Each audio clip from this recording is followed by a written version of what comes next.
आज हम एक ऐसी कहानी में उतरने वाले हैं जो छोटी ज़रूर है, लेकिन उसका मैसेज, उसकी सीख बहुत बड़ी है। इस कहानी का नाम है छोटी सी दुनिया, जो हुनर, लगन और सबसे बढ़कर खुद पर यकीन करने की एक ज़बरदस्त दास्तान है। और कहानी की शुरुआत ही एक ऐसी लाइन से होती है जो सीधा दिल पर लगती है। लोग कहते थे, मेरे सपने मेरी हैसियत से बड़े हैं, पर मैं जानता था सपने हैसियत देखकर नहीं आते। बस ये एक लाइन कहानी के पूरे संघर्ष को हमारे सामने लाकर रख देती है, यानी बड़े बड़े सपनों और छोटे हालात के बीच की जंग। तो कौन है वो जिसके सपने उसकी हैसियत से बड़े हैं? चलिए मिलते हैं इस कहानी के हीरो आरव से और उसकी दुनिया में झांक कर देखते हैं। तो ये है आरव की दुनिया, एक मामूली सी चाय की दुकान जहां वो लोगों को चाय पिलाता है, लेकिन उसके हाथ में हमेशा एक टूटा फूटा सा कैमरा रहता है।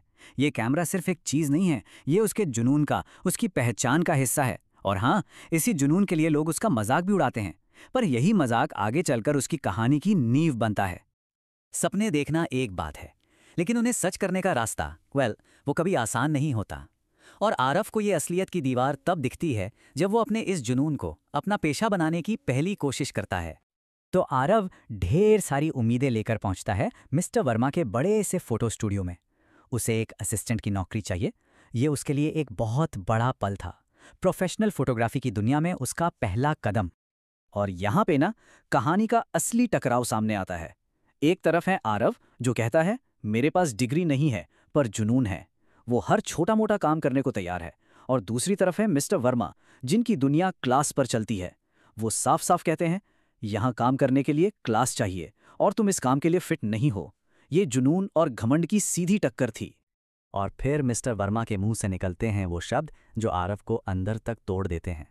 वो आरव की कला या उसकी लगन को नहीं देखते, वो देखते हैं उसके पुराने मैले कपड़े। ये सिर्फ एक नौकरी से इनकार नहीं था, ये उसके सपनों पर, उसकी पूरी शख्सियत पर एक हमला था। अक्सर कहानियों में हीरो जब सबसे नीचे गिरता है तभी उसकी असली उड़ान शुरू होती है, और आरव के साथ भी कुछ ऐसा ही हुआ। रिजेक्शन के बाद निराशा का वो पल एक जादू की तरह उसकी जिंदगी बदलने वाला था। जरा उस मंजर को सोचे। आरव टूटा हुआ रात के अंधेरे में एक पार्क की बेंच कर अकेला बैठा है। उसके दिमाग में बस एक ही सवाल घूम रहा है, क्यों? मेरे साथ ही क्यों? ये वो पल है जहां कोई भी हिम्मत हार सकता है। और तभी जब सारी उम्मीदें लगभग खत्म हो चुकी थी, उसकी नजर एक चीज पर पड़ती है। एक मामूली सा फूल, लेकिन शहर की रोशनी में वो ऐसे चमक रहा था जैसे जैसे वो उसी के लिए वहां खिला हो। और उस एक फूल ने आरव के अंदर की बुझती हुई चिंगारी को फिर से हवा दे दी। बिना एक पल सोचे वो जमीन पर लेट जाता है, अपना वही पुराना टूटा हुआ कैमरा निकालता है और क्लिक, एक परफेक्ट शॉट। ये सिर्फ एक फोटो नहीं थी, ये उसके टूटे हुए आत्मविश्वास को जोड़ने वाला एक पल था। ये कला की जीत थी। तो उस एक क्लिक ने क्या किया? उस एक तस्वीर ने आरव की दुनिया को कैसे पलट कर रख दिया? चलिए अब देखते हैं कि हुनर को उसकी असली पहचान कैसे मिली।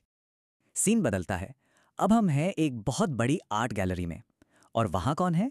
वही मिस्टर वर्मा, एक बड़ी सी तस्वीर के सामने बिल्कुल खामोश, मंत्र मुग्ध खड़े हैं, इस बात से पूरी तरह अनजान कि वो उसी लड़के की कला देख रहे हैं जिसे उन्होंने अपने स्टूडियो से बाहर निकाल दिया था। और फिर वो पल आता है जब मिस्टर वर्मा तस्वीर के नीचे लिखा नाम पढ़ते हैं तो उनके पैरों तले जमीन खिसक जाती है। प्रथम पुरस्कार विजेता आरव। जी हां, ये उसी फूल का शॉट था। ये इस बात का जीता जागता सबूत था कि असली क्लास और असली कला कपड़ों या हैसियत से नहीं, बल्कि नजर और नजरिए से आती है। जब एक शर्मिंदा मिस्टर वर्मा आरव से माफी मांगते हैं तो आरव का जवाब कमाल का है। वो कोई गुस्सा या कड़वाहट नहीं दिखाता, वो बड़ी विनम्रता से कहता है, आपने मुझे सिखाया कि सबसे बड़ी रुकावट दूसरों का अविश्वास नहीं, बल्कि खुद का डर होता है। वाह! इस एक लाइन में आरव एक कलाकार से भी ऊपर उठकर एक समझदार इंसान के रूप में सामने आता है। तो इस पूरी कहानी का असली सार क्या है?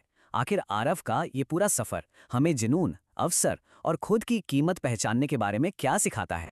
अगर हम आरव के सफर को देखें तो ये एक पूरी यात्रा है। चाय की दुकान पर उम्मीद से शुरू होकर स्टूडियो में निराशा तक, फिर पार्क में मिली प्रेरणा से गैलरी में मिली सफलता तक। और कहानी का अंत सिर्फ सफलता पर नहीं, बल्कि मिस्टर वर्मा के साथ एक नई शुरुआत पर होता है। ये दिखाता है कि हुनर का सम्मान हो तो पुरानी दूरियां भी मिट जाती हैं। तो इस कहानी से हम 4 सीधी और सरल बातें सीख सकते हैं। नंबर 1, अपने हुनर पर यकीन करो, भले ही दुनिया ना करे। नंबर 2, रिजेक्शन से डरो मत, उसे अपनी ताकत बनाओ। नंबर 3, मौके का इंतजार मत करो, अपना मौका खुद बनाओ। ठीक वैसे ही जैसे आरव ने पार्क के एक फूल में अपनी दुनिया देख ली। और नंबर 4, बस अपना काम करते रहो, क्योंकि आपका काम ही आपकी सबसे बड़ी आवाज है। और आखिर में ये कहानी हम सबके लिए एक बहुत ज़रूरी सवाल छोड़ जाती है। एक ऐसा सवाल जो हम सबको खुद से पूछना चाहिए कि आपके हुनर को कौन पहचानेगा अगर आप खुद नहीं।